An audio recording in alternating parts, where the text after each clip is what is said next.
Hello friends, welcome back our official YouTube channel and our official app Kautilya Institute। बेटे आज हम लोग जो हैं रीजनिंग के जो प्रीवियस ईयर के जो क्वेश्चन आ रखे हैं उनके बारे में बात करेंगे। देखेंगे कि उनको कितनी जल्दी हम लोग सॉल्व कर सकते हैं। मेरा नाम अजीत सिंह, मैं आपको इस बैच में रीजनिंग को पढ़ाऊंगा और आपको उस लेवल पे लेके जाऊंगा ताकि आपके कोई भी नंबर यहाँ पर डिडक्ट ना हो सके, कोई भी नंबर आपका कट ना सके।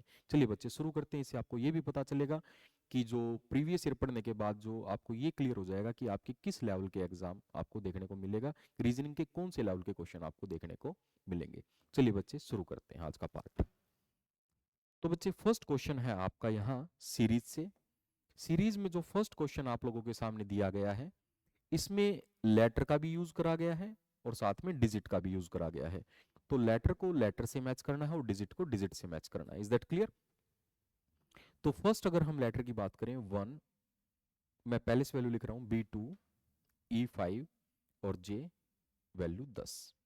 तो यहां आप देखिएगा +1, +3, +5 देन +7। +7 मतलब 17, 17 का मतलब क्यू। तो क्यू से ये दोनों आंसर आपके कट गए क्योंकि ये दोनों आंसर स्टार्ट हैं क्यू से, वो तो आ नहीं सकता। अब डिजिट की बात करें 1, 4, 25, 100। This in is the 1 square, 2 square, 5 square and the 10 square. तो यहाँ पर देखिए +1 हो रखा है, फिर उसके बाद +3 हो रखा है, +5 हो रखा है, देन +7 अगर करें तो 17 स्क्वायर 289। तो क्यू 289 से हमारा आंसर स्टार्ट होगा, जो कि केवल एक आंसर है, थर्ड आंसर। तो बड़ी सिंपल सी भाषा में हम बात करें तो हमारा थर्ड आंसर यहाँ निकल कर आ गया है। तो पीछे वाला देखने की जरूरत है नहीं क्योंकि फर्स्ट दो से ही आपको पता चल गया है आपका आंसर क्या आएगा। नेक्स्ट क्वेश्चन की बात करें बच्चे, अगला क्वेश्चन आपकी स्क्रीन पर। ये क्वेश्चन है एनालॉजी से। एनालॉजी बड़ा सिंपल सा पॉइंट होता है, जो फर्स्ट दो में रिलेशन है वो लास्ट दो के अंदर होना चाहिए। रेशियो प्रोपोर्शन जहां भी आ जाए ऐसे देख लेना, वो एनालॉजी का क्वेश्चन होता है। क्या कर रखा है NEGI MVTR, बड़ा सिंपल सा क्वेश्चन है। ये एक दूसरे के अपोजिट लेटर ले रखे हैं। एन के अपोजिट एम, ई के अपोजिट बी, जी के अपोजिट टी, आई के अपोजिट आर। अपोजिट लेटर जब हम अल्फाबेट लिखते हैं बच्चे, मैं प्रीवियस वीडियो मेरी एक बार देख लेना, आपको क्लियर हो जाएगा मैं क्या कह रहा हूँ। जब हम अल्फाबेट्स को लिखते हैं रीजनिंग में A to M और N to Z half part में बांट के लिखते हैं। तो A और Z अपोजिट आते हैं, B और Y अपोजिट आते हैं, C और X अपोजिट आते हैं। उस तरीके से अपोजिट H के आता है बच्चे S, और S के आता है H, I के अपोजिट आता है R, N के अपोजिट आता है बेटा M और G के अपोजिट आता है T। HRMT जो कि आंसर है आपका फोर्थ। बड़ा सिंपल सा क्वेश्चन था, फोर्थ आपका आंसर आ गया है। इज दैट क्लियर बच्चे? नेक्स्ट क्वेश्चन की अगर बात करें बच्चे, ये है आपका कोडिंग डिकोडिंग से। अब कोडिंग डिकोडिंग में क्वेश्चन कहता है यहां पर आपको वोज का आंसर निकालना है। किसका आंसर निकालना है? वोज का। अब वोज कहाँ है? किंग वोज क्रूल, और लाइक किंग, नो बडी लाइक किंग, और आगे कहता है यहां पर नो बडी लाइक क्रूल। तो यहां पर आंसर अगर बात करें तो क्या इसका आंसर आना चाहिए? चलिए चेक करते हैं। वोज बेटा मेरे को यहां देखने को मिल रहा है कि वोज यहां मेरे को देखने को मिल रहा है। तो वोज का कोड इन के अंदर से कोई एक होगा, ये तो है नहीं कि तीनों होंगे। तो तीनों होंगे नहीं, तो किंग देखिए यहां पर भी है और किंग यहां पर भी है। तो दोनों में क्या कॉमन आता है? KIMICHA। तो CHA यहाँ कट गया क्योंकि ये किंग को रिप्रेजेंट करता है। तो यहां पर ये आपका आंसर नहीं हो सकता CHA। RU तो हो ही नहीं सकता क्योंकि KIMICHA में से एक आंसर यहाँ किंग को सॉरी वोज को मिलेगा। अगला क्वेश्चन है क्रूल। क्रूल यहाँ भी है, और कहाँ है क्रूल? क्रूल आपको यहाँ भी देखने को मिल रहा है। तो इन दोनों में क्या कॉमन है? KI। तो KI यहाँ कट जाता है, तो इसका मतलब ये आंसर बच जाता है MI फॉर द वोज। तो वोज का आंसर आ जाएगा MI। इज दैट क्लियर बच्चे? अगला क्वेश्चन आपकी स्क्रीन पर। ये है आपका कोडेड ब्लड रिलेशन से। मैंने ब्लड रिलेशन की एक वीडियो आपको शेयर कर रखी है। उसमें मैंने ब्लड रिलेशन की जितनी भी टाइप है वो सारी बता रखी है। उनमें से एक टाइप होती है कोडेड ब्लड रिलेशन। वो क्वेश्चन आपके प्रीवियस 2024 में पूछा गया है। सेम क्वेश्चन दिया गया है, आप एक बार जाके चेक भी कर सकते हैं। तो इस क्वेश्चन को कैसे सॉल्व करना है, इस क्वेश्चन को सॉल्व करने के लिए सबसे बेटर ऑप्शन होता है कि लास्ट से स्टार्ट कीजिए, फर्स्ट से स्टार्ट मत कीजिए। अब इसमें निकालना क्या है, ए जी का दामाद, दामाद का मतलब होता है सन इन लो। तो सन इन लो बनाना है ए को, किसका, जी का। तो इसको हम चेक करते हैं, ए इंटू यू, इंटू का मतलब ऊपर बता रखा है हस्बैंड, तो A is the husband of U, percentage का मतलब बता रखा है यहाँ पर आप देखिएगा बहन, U is the sister of S, plus का मतलब बता रखा है यहाँ पर son, S is the son of G. तो बड़ा सिंपल है, यू बेटी है जी की और ये इसकी बेटी का पति, बेटी का पति क्या लगता है, दामाद। तो आंसर आपका आ गया फोर्थ से। तो इसलिए मैंने कहा था लास्ट से स्टार्ट कीजिएगा, जल्दी आंसर निकल जाता है, क्योंकि एग्जामिनर ज्यादातर ऐसे क्वेश्चन को लास्ट से ही स्टार्ट करते हैं। नेक्स्ट क्वेश्चन की अगर बात करें, बड़ा सिंपल सा क्वेश्चन है, कैलेंडर से क्वेश्चन आया बेटा। कहता है 26 जनवरी 2020 को संडे है, तो 16 मार्च 2020 सेम पूछा गया है। बेटा इसमें मैं आपको एक सिंपल सी ट्रिक बताऊंगा, उसको ध्यान से सुनना। आपने 26 रुपए से एक काम स्टार्ट करा, आज वो 26 रुपए से काम स्टार्ट करा और 16 रुपए पे आ गया है। आपने 26 रुपए इन्वेस्ट करे और वो 16 रुपए रह गए, तो बड़ी सिंपल सी बात है, आपको 10 रुपए का लॉस है, लॉस को हमेशा माइनस में लिखना है। Is that clear? जनवरी का कोड लीप ईयर में 0 होता है, मार्च का कोड 4 होता है। ये कोड क्या है, ये कोड मैंने आपको जो अभी बात करी थी ऐप के अंदर, मेरी वीडियो, उस ऐप में आपको कैलेंडर की वीडियो देखने को मिलेगी, उसमें मैंने डिटेल से सारी चीज बता रखी है कि कोड क्या चीज है, एक बार चेक कर लेना। तो 0 से 4, यहां पर 4 रुपए इंक्रीज हो गए, 10 का लॉस, 4 का प्रॉफिट, तो लॉस बच गया 6 का। -6 बचा है तो संडे से हम -6 कर देंगे, प्लस बचा है तो प्लस कर देंगे, तो संडे से 6 माइनस आएंगे तो आंसर आ जाएगा मंडे। तो मंडे आंसर आ गया हमारा सेकंड। तो कितना आसान क्वेश्चन था, मंडे। देखिए टाइम लग रहा है, नहीं लग रहा, क्यों? क्योंकि हमें इसको निकालने के ट्रिक्स पता है। अगर हमें ट्रिक ना पता होते तो अभी तो हम इसकी कैलकुलेशन में लगे रहते। अगला क्वेश्चन है बेटा, आपके पास 3:15 पर एंगल पूछा है, मतलब 3:15 पर एंगल पूछा है। बेटा ये आवर है, ये मिनट है। इसको निकालने की बड़ी शानदार ट्रिक बताता हूं आपको, क्लियर? आपको क्या करना है, जो मिनट दे रखे हैं वो मिनट के साथ अभी कुछ मत कीजिए। ये आवर है 3, जब मिनट वाली 3 पर आती है तो आप उसको कितने मिनट बोलते हैं, 15 मिनट बोलते हैं। 4 पर आती है तो 20 बोलते हैं, 5 पर आती है तो 25 बोलते हैं। तो 3 पर जब आप इसे 15 बोलेंगे और ये भी 15 है, तो बस आप 15 का हाफ कर देना, आपका आंसर आपके पास आ जाएगा। 7.5 डिग्री का एंगल तैयार हो गया है। एक एग्जाम्पल और देता हूं, जैसे 4:20 आ गया, ये 20 है, इस 4 का मतलब ये अकॉर्डिंग टू मिनट 20 होता है, तो इस 20 को आधा कर देना, आपका एंगल आपके पास आ जाएगा। 10 डिग्री का एंगल यहां तैयार हो चुका है।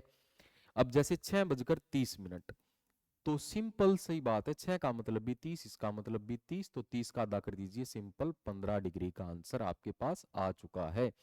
तो इसलिए मैंने आपको कहा था कि मैं आपके नंबर नहीं कटने दूंगा। रीजन, क्योंकि एक तो मैं आपको जल्दी से निकालने के तरीके बताऊंगा कि जल्दी से जल्दी फास्ट किस तरीके से आप क्वेश्चन को सॉल्व कर सकते हैं, और दूसरा एक्यूरेट आंसर आना चाहिए ना। देखिए जल्दी की बात तो ठीक है, लेकिन वो एक्यूरेट भी होना चाहिए, उसमें गलती नहीं आनी चाहिए। और गलती कब नहीं आएगी, जब उसकी कैलकुलेशन छोटी हो जाएगी। बड़ी कैलकुलेशन में गलती आने की दिक्कत होती है, छोटी में दिक्कत नहीं होती। तो इसलिए यहाँ पर मैं आपको छोटी से छोटी कैलकुलेशन सिखाऊंगा, ताकि उसको बड़ा लेंथी ना हो सके, आपका टाइम खराब ना हो सके, सिंपल सी कैलकुलेशन से आपका आंसर तुरंत आ जाएगा। Is that clear? बच्चे अगला क्वेश्चन आपके पास है, मरकरी। ये कोड दिया गया है कि कोडिंग डिकोडिंग का है, मरकरी का ये कोड है। तो यहाँ जो है अगले में पूछा गया है कि इस वर्ड को क्या लिखा जाएगा। चलिए मरकरी की पैलेस वैल्यू लिख लेते हैं। तो पैलेस वैल्यू लिखने से हमारे को ये पता चल जाएगा कि इसमें उसने कौन से रूल को फॉलो करा है। इसके कोड की पैलेस वैल्यू इसके सामने लिख लेते हैं। 7, 21, 7, 26, 24 एंड 6, +1, +2, +3, +4, +5, +6, देन +7। तो रूल लगा हुआ है +1, +2, पहले एक लेटर बढ़ाया, फिर 2 लेटर बढ़ाए, फिर 3 लेटर, फिर 4 लेटर, ऐसे लेटर बढ़ाता जा रहा है।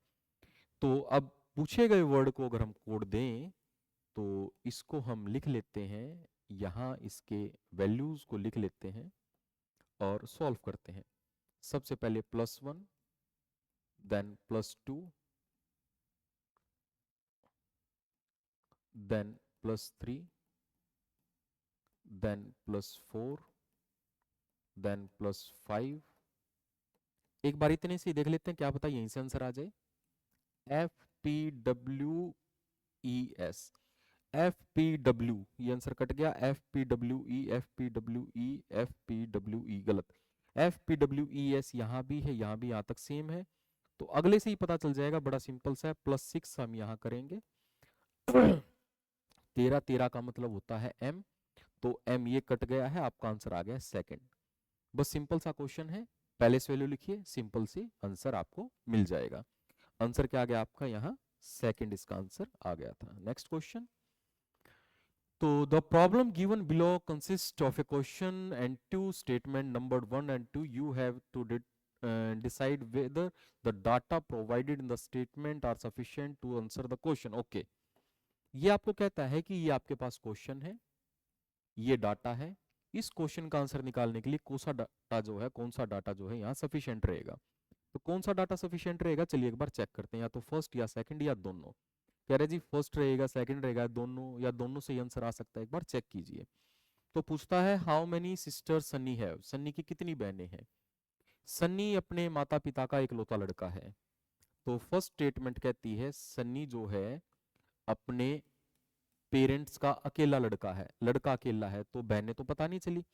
अगले में कहते हैं सन्नी के माता पिता के 3 बच्चे हैं, सन्नी पेरेंट्स हैव 3 चिल्ड्रन।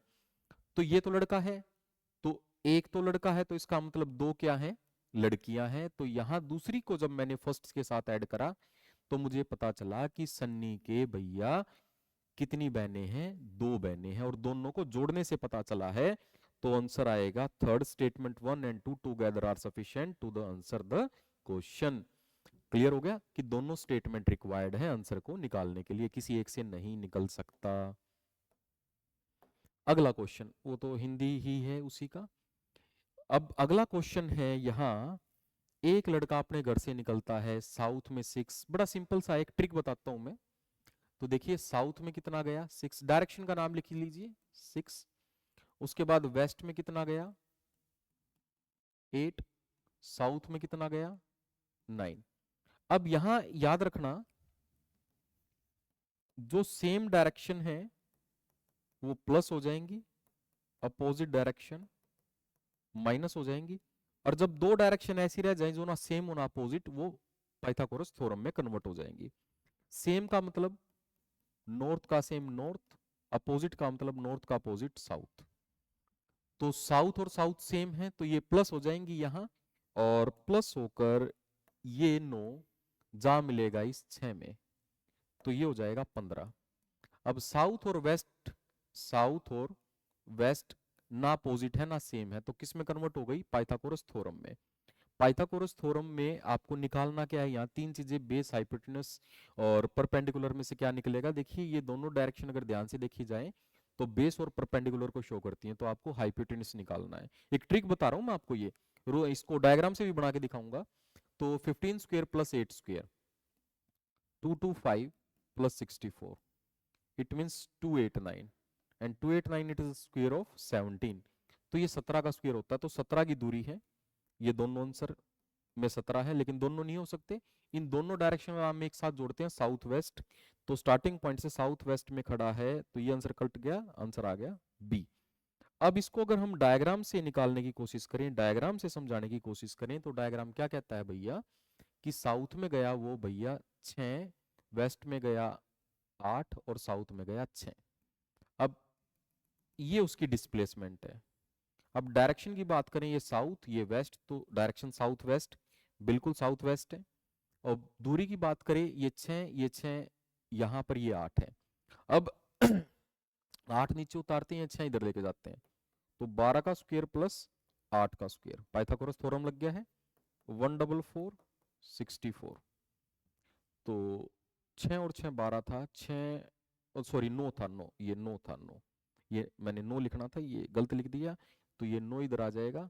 9 और 6 कितना हो गया 15, 15 का स्क्वायर, सॉरी 15 का स्क्वायर 225 प्लस 64, तो कितना हो गया 289, 289 का मतलब 17। ये 6 लिख दिया था, ये 9 था, ध्यान नहीं दिया, तो आंसर क्या आ गया आपका सेकंड। क्या आंसर आ गया भैया आपका सेकंड इसका आंसर आ गया। बड़ा सिंपल सा है, मतलब कैलकुलेशन बड़ी सिंपल है, कोई ज्यादा लंबा चौड़ा काम नहीं है। अगले क्वेश्चन की तरफ चलते हैं। अगला क्वेश्चन मैट्रिक्स का क्वेश्चन है। ये कहता है यहाँ पर कौन सी फिगर इसको फिल करेगी, कौन सी फिल करेगी, चलिए देख लेते हैं, इसको भी चेक कर लेते हैं क्या ये क्वेश्चन कह रहा है। तो ये दोनों यहाँ उसमें नंबरिंग में अलग है लेकिन सेम है, ये डिफरेंट है। ओके, ये दोनों नंबरिंग में अलग है, ये डिफरेंट है। ये दोनों यहाँ, अब दो सेम एक डिफरेंट की बात करी है, दो सेम एक डिफरेंट, पर एक सिंगल होनी जरूरी है, तो सिंगल होनी जरूरी है, तो आंसर जो है यहाँ थर्ड आ जाएगा। कितना सिंपल सा क्वेश्चन था, थर्ड इसका आंसर आ जाएगा। दो सेम और साथ में एक सिंगल तो होना रिक्वायर्ड है। देखिए सिंगल तो और एक में है, इसमें तीनों तो डबल आ नहीं सकती, तो सिंगल के लिए आप यहाँ पर, ये गलत हो गया है, ये आ नहीं सकता क्योंकि फिर ये सिंगल गलत हो जाएगा, क्योंकि दो एक जैसी होनी चाहिए यहाँ पर। तो आंसर किसको लेके चलेंगे आप, सी को लेके चलेंगे। नेक्स्ट क्वेश्चन, 6:45 का यहाँ आपसे पूछा गया है कि मिरर इमेज क्या बनेगा। तो बड़ा सिंपल सा तरीका मैं यहाँ आपको बताऊंगा, आवर और मिनट। आवर पे 11 लिख लीजिए, मिनट पे 60, और दिए गए वैल्यू को इसमें से जस्ट माइनस कर दीजिए, आपका आंसर आपके पास आ जाएगा 5:15। आंसर 4। बड़ा सिंपल सा क्वेश्चन था। जब भी मिरर इमेज पूछे 11:60 में से लेस कर देना, आपका आंसर आपके पास आ जाएगा। चलिए अगले क्वेश्चन की तरफ मूव करते हैं। ये क्वेश्चन है आपका भैया जी पेपर कटिंग का। पेपर कटिंग का है, बीच में आपने कटिंग करी है यहाँ पर, तो ये तो आंसर यहाँ गलत हो गया क्योंकि बीच में यहाँ कटिंग रिक्वायर्ड थी। सेंटर में कटिंग करी है, सेंटर में इसमें है नहीं, ये भी गलत हो गया। अब इनमें से एक आंसर चलिए चेक करते हैं। जब आप इसको ऐसे रोटेट करके खोल लेंगे तो ये यहाँ से बंद हुआ था ऐसे, तो ये कटिंग बीच में भी आएगी, इसमें दे नहीं रखा, आंसर क्या आ गया, सेकंड। बड़ा सिंपल सा क्वेश्चन था, आंसर क्या आ गया भैया, सेकंड इसका आंसर आ गया है। अगले क्वेश्चन की अगर बात करें, ये है आपका क्वेश्चन इंसर्ट मिसिंग वन का। अब इंसर्ट मिसिंग वन में क्या इसका आंसर आएगा, चलिए चेक करते हैं, इसको एक बार देखते हैं क्या इसका आंसर आना चाहिए। थोड़ा इसको कम कर लेते हैं, ज्यादा है ये। तो ये पैलेस वैल्यू 1 है, ये 3 है। यहां अगर आप ध्यान से देखें तो दो इंक्रीज हो रहे हैं, कितने इंक्रीज हो रहे हैं, दो। ये 3 है, ये 6 है। यहां देखें तो 3 इंक्रीज हो रहे हैं, ये 9 है, ये 5 है। यहां देखें तो 4, देखिएगा 2 3 4। अब यहां मेरे को 5 इंक्रीज चाहिए, 5 मतलब ऐसे इंक्रीज ऐसे चलता जा रहा है ऐसे, फर्स्ट से सेकंड, फर्स्ट से सेकंड, फर्स्ट, तो इस फर्स्ट से सेकंड, तो ये 7 और 5 होते हैं 12, 12 पे आप लेके चलेंगे तो एल, तो एल यहाँ आपके पास बिल्कुल मौजूद है, एक इसमें है और एक इसमें है। तो इन दो में एल है, तो दोनों तो आंसर आ नहीं सकते, दोनों में से तो एक आएगा। अब डिजिट को कंपेयर करते हैं। डिजिट का कंपैरिजन जब हम करेंगे तो डिजिट में क्या इसने दे रखा है, 5, 5 है, 8 है, 13 है, 20 है, 31 है, 44 है, और आगे जो है यहां लिख देता हूं मैं 80 है। यहां देखिए 3 इंक्रीज हुए हैं, यहां पर ध्यान से देखिएगा 5 में 3 इंक्रीज हुए हैं।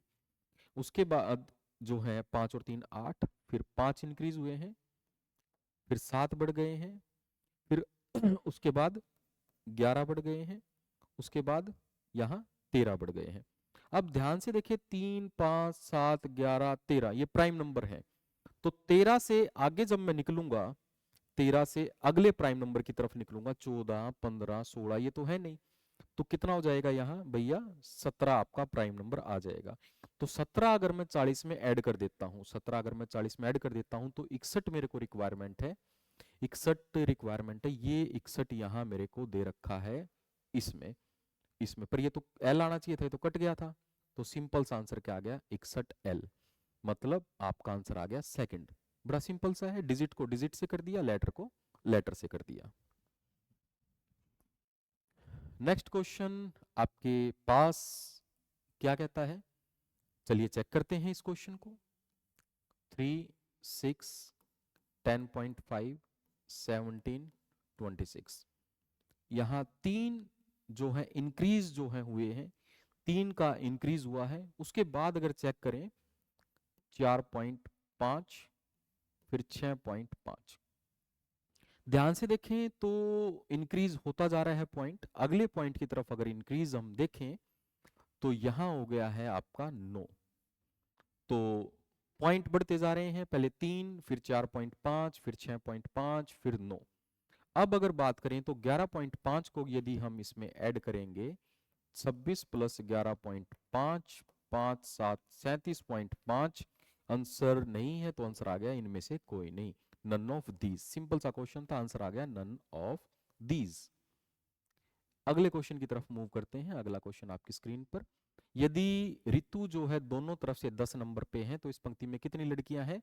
जब भी किसी एक व्यक्ति के एक वस्तु लिविंग या नॉन लिविंग के दोनों तरफ के पार्ट आ जाएं, दोनों तरफ के रैंक आ जाएं, तो दोनों को ऐड करके -1 कर देना, आपके टोटल नंबर आ जाते हैं।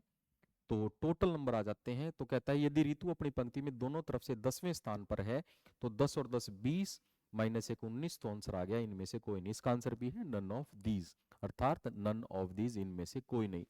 क्यों? क्योंकि इसने कहा है if Ritu 10th in her row from either side, दोनों साइड से, मतलब दोनों साइड से, बोथ साइड आना था यहाँ, both side, then how many girls are there in this row, how many girls are there in this row, तो 10 + 10 20 -1 then equal to 19। Next question की बात करते हैं। अगला क्वेश्चन है सीटिंग अरेंजमेंट से। सीटिंग अरेंजमेंट में सर्कल में बैठे हुए हैं, यहाँ पर कितने आदमी हैं? 6 आदमी हैं। चलिए सॉल्व करते हैं क्वेश्चन को। 1 2 3 4 5 6, there are the 6 person. U और एच एम के पड़ोसी हैं।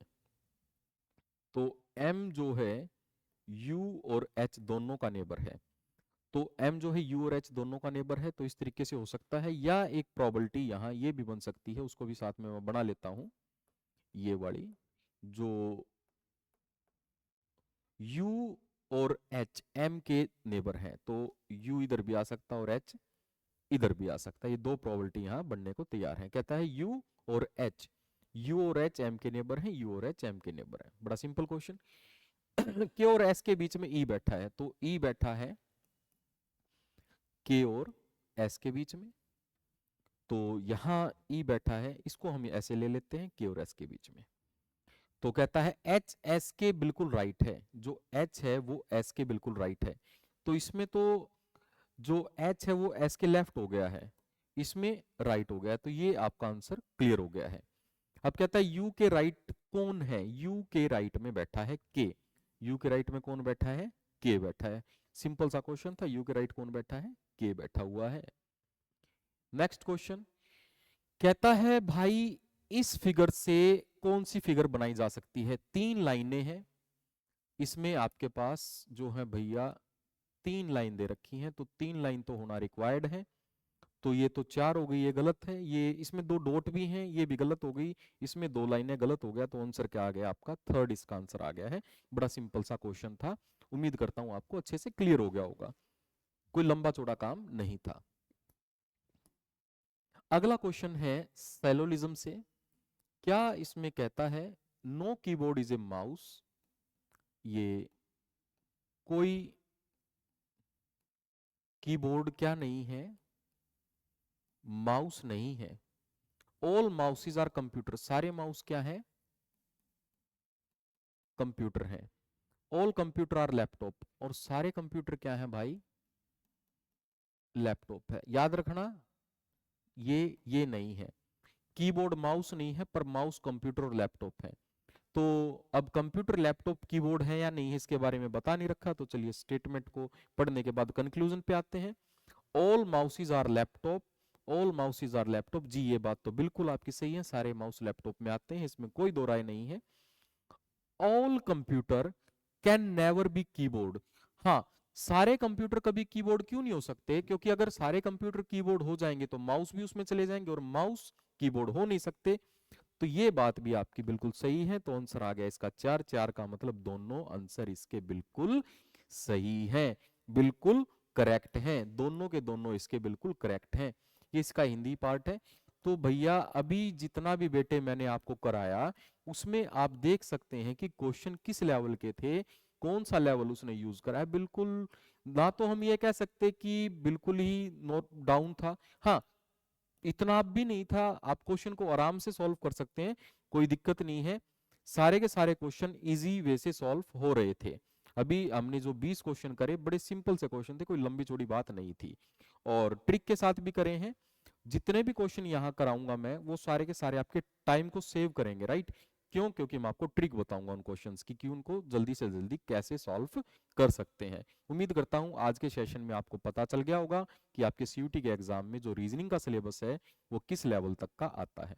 होप सारी चीजें क्लियर हो गई होंगी बच्चे। आज के लिए इतने ही, मिलते हैं अगली वीडियो में। Thank you very much.